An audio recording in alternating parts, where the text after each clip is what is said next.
Sugar, 1 cup. All-purpose flour, 1.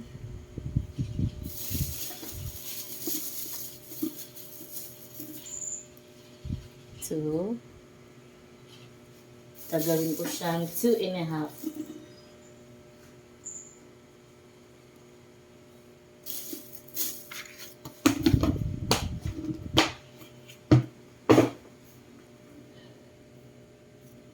Tapos, ilalagay na natin yung gatas na 1 cup. Bali, 2 cups ang laman nito.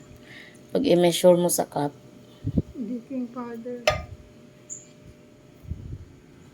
Maglalagay tayo dito ng palm oil. 1, 2, 3. Gawin kong 4. 4 tablespoon na palm oil.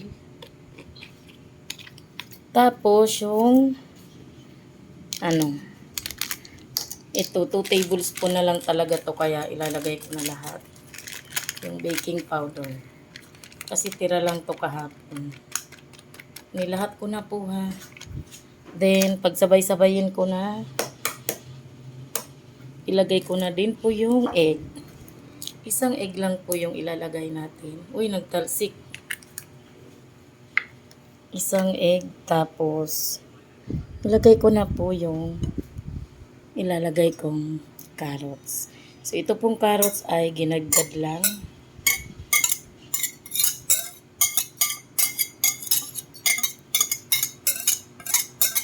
Pagkatapos ay i-mix na natin. Diba? Isahan lang. Mabilis lang po talagang gumawa ng puto. Pag sama-samahin mo lang lahat ng ingredients, yan, ayos na. Kung anong gusto mong i-flavor. So, this time, wala po itong water. Yung pinaka-tubig niya, ni-replace ko po ng iba na gatas para masarap yung magagawa nating puto. Wala pong water yan.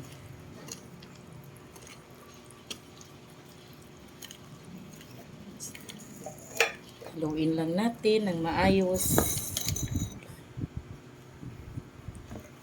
Yan, napakadali. Di po natin to sasalain kasi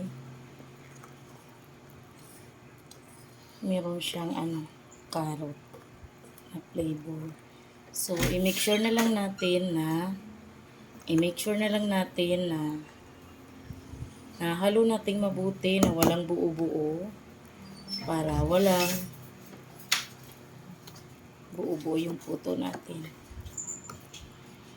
Then, pagkatapos, maglagay na tayo sa mga puto molder.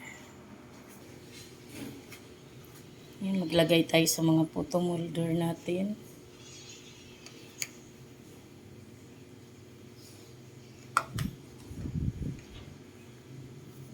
Bali po, 2 tablespoon ang nilalagay natin.